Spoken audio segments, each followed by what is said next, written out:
So this is part 2 of 3 of our summit. And the last part will be on June 12th. We'll send you a save the date calendar invitation this time.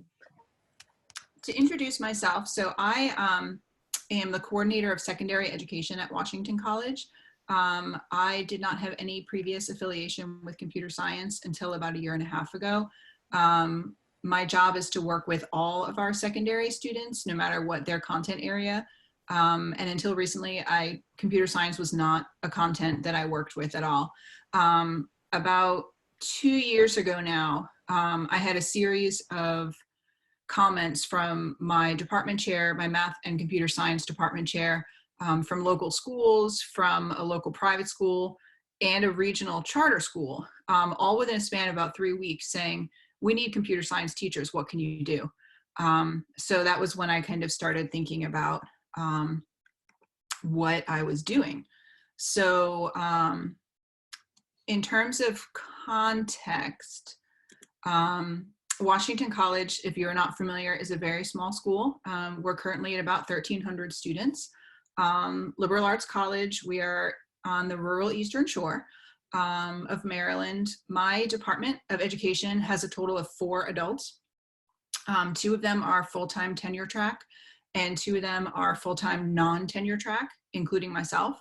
And that is it. We run everything that our department does. We have a major in human development. We have a minor in secondary education studies. We have 2 teacher certification programs, 1 in elementary, 1 in secondary. And all of those combined, we graduate somewhere between 20 and 30 students a year. So not huge numbers, but when only 4 of us are trying to do it, they're pretty big numbers. So we do, as I mentioned, have 2 certification programs. Our elementary students tend to major in our department in human development. That entire program, all courses, all field supervision, everything is completed by 1 faculty member. For secondary education, those students will all major in their content area. You want to be an English teacher, you major in English. You want to be a biology teacher, you major in biology. So until about 4 months ago, we had 19 content areas certified, which you can see listed on the screen. Those span both secondary and K-12. That entire program, the majority of the field supervision, all of the certification courses, that's me by myself. So again, we have some challenges. So we have a professional development school relationship with the public schools in Kent County, which is where we are physically located. That is Maryland's smallest district. And since we have started partnering with them, we have actually lost physical schools that we partnered with that no longer exist through consolidations. We also have a partnership with the northern schools in Queen County, which is to our south. So at the secondary level, that is a total of 5 schools. It is all, or both, I should say, of the secondary schools in Kent County. They have a middle school and a high school. And then 2 middle schools and a high school in Queen Anne's County. In Kent County, there is 1 teacher who has been trained in computer science, still here. She is actually retired, but still teaching out of the kindness of her heart. And then in Queen Anne's County, at the middle school, there are no full-time technology teachers. And there is, in their 2 high schools, they have 1 computer science in each high school. So as I mentioned, about 2 years ago, my professional development school partners, some other local schools, and the man who is now the chair of the Department of Math and Computer Science all said, you know what, we need to do something. This is a big hole in what we're trying to do, what we'd like to do. So we have had some computer science majors who've gone on to teach, but they've taught mostly at the private school level. And one of them actually recently just got certified to teach in a public school in Queen Anne's County. So he will hopefully be taking on some of our students. So again, as I mentioned, the partner schools that I have right now in total have 2 full-time certified computer science teachers. So as of that summer of 2018, I kind of came up with a few goals for myself and for my program. The first goal being, let's get a certification program at the secondary level. We might not put out a lot of numbers, but it would be a great addition to have. Work with the Department of Math and Computer Science to try to recruit students either to our minor, which doesn't necessarily have to lead to teacher certification, or eventually recruit them for our certified program, but also to kind of have a network with our local schools to try to improve some professional development training, work on kind of the K through 16 communication, and hope that we could get some more pre-service teachers involved in that as well. So from there, I started a computer science certification program application, working with my PDS partners and working with my Department of Math and Computer Science chair.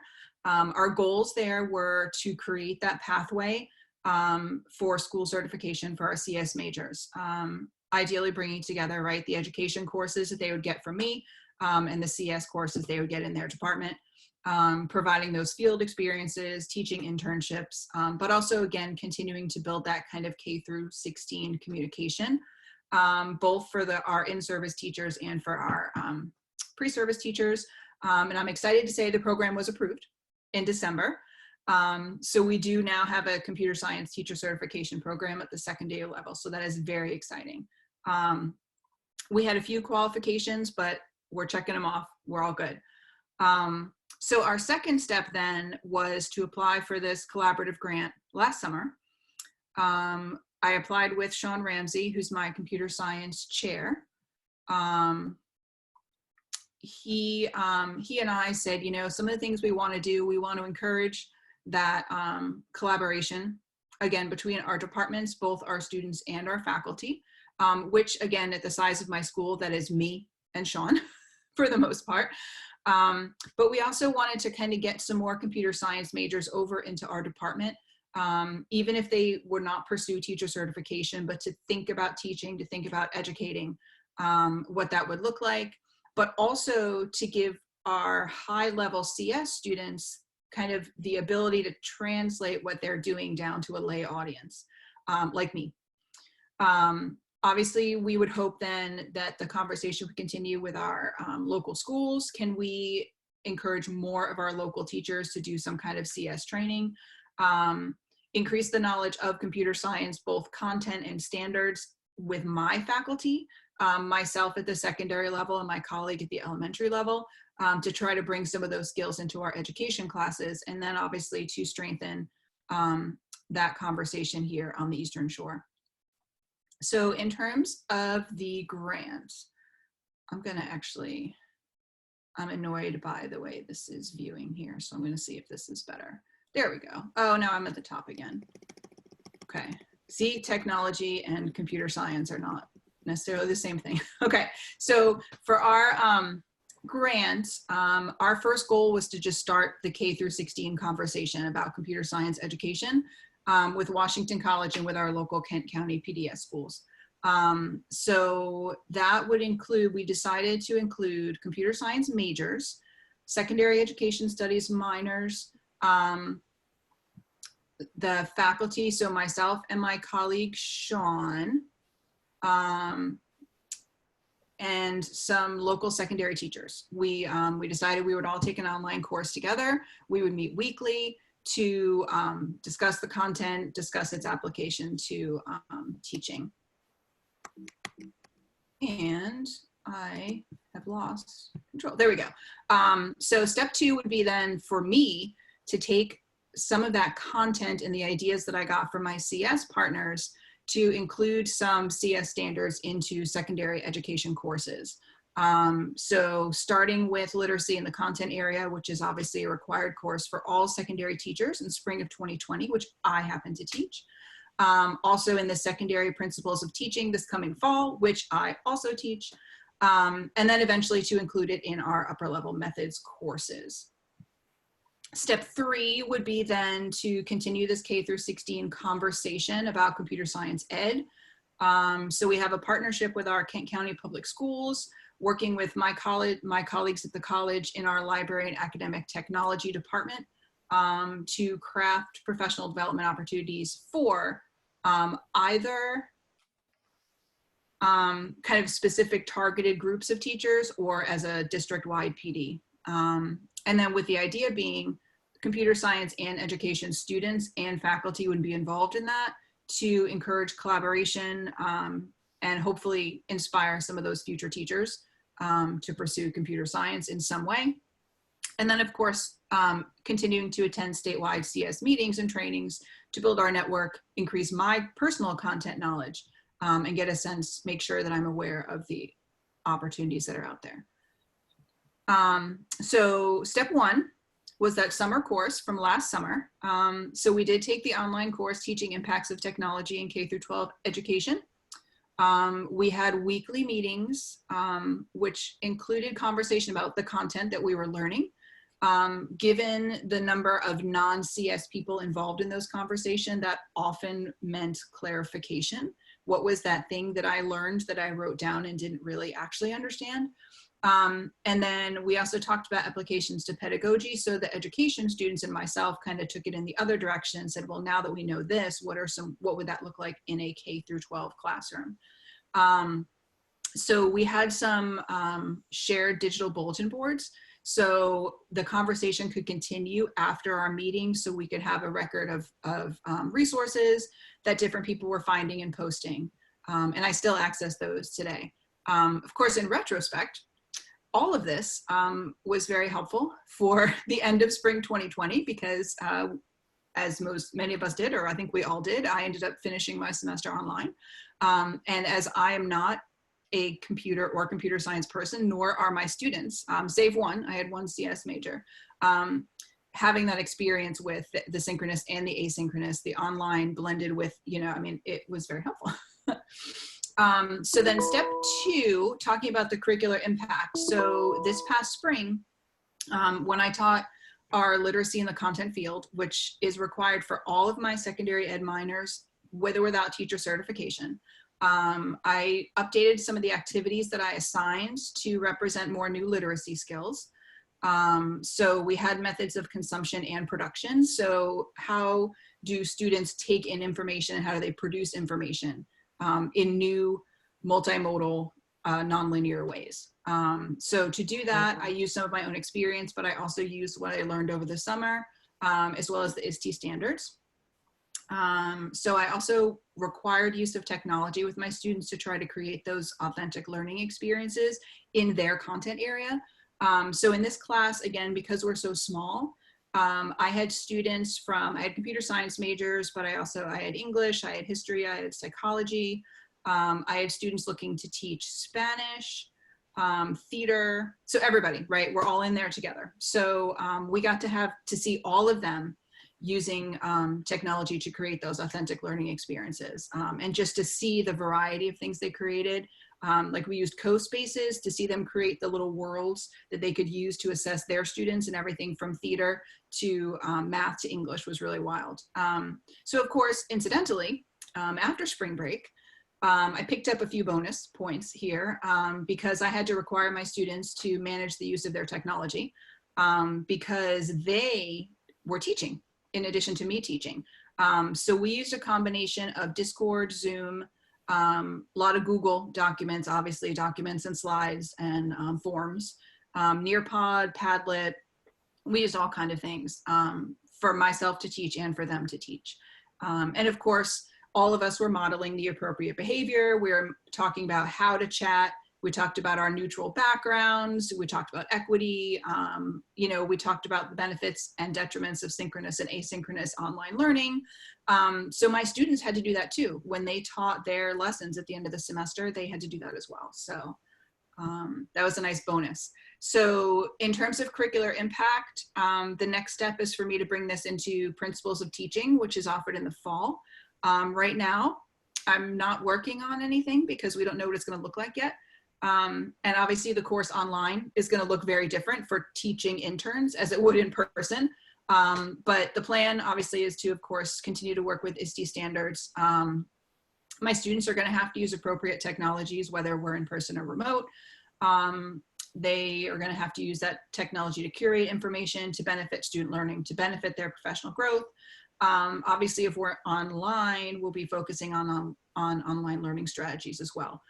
So again, to give you a sense of our size and our breadth, I have 8 students in my secondary program for the fall.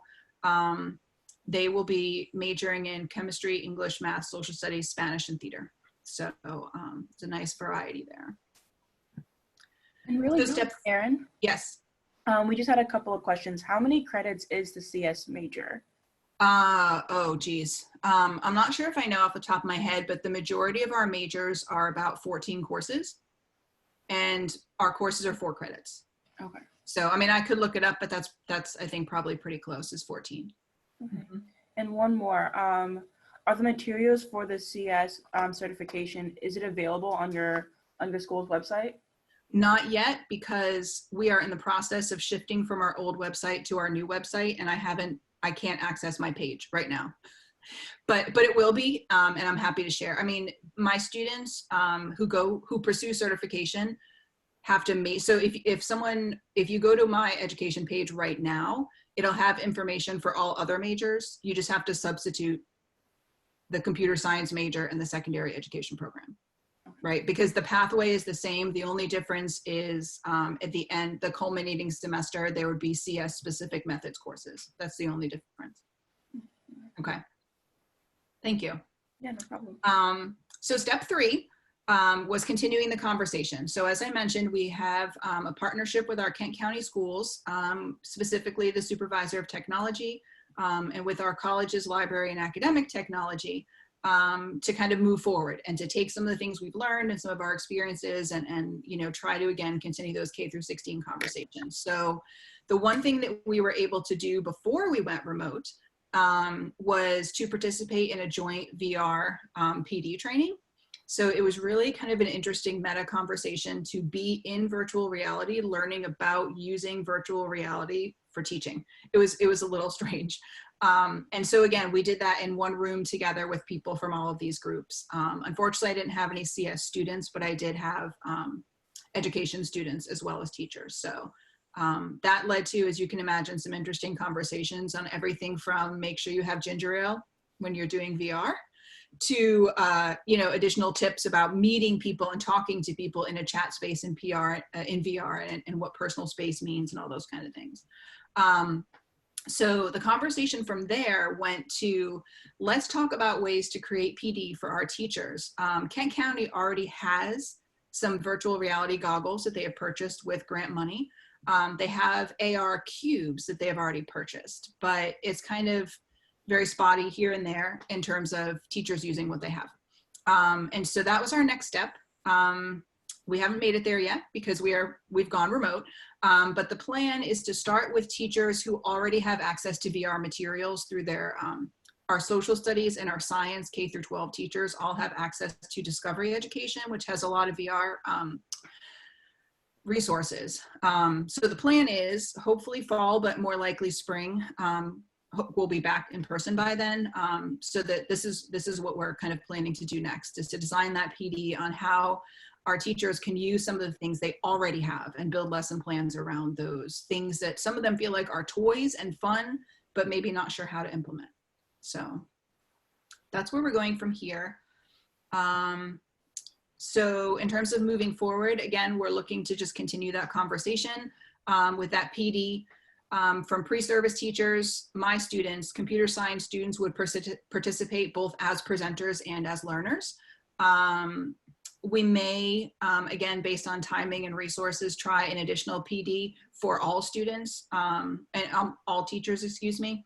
And then we're talking about maybe doing some possible remote learning for our in-service teachers in Kent County. But again, there's a lot of variables right now. I'm in the process of continuing to incorporate the CS standards into the educational coursework, strictly secondary for now. Continue to participate in local and statewide CS education opportunities. And now that we have a program, really ramping up that recruiting for the certification program, but also looking kind of more broadly at our math majors and our information systems minors to see if we can at least get them into the non-certification track and just start thinking about teaching period. So that is it for me, other than questions.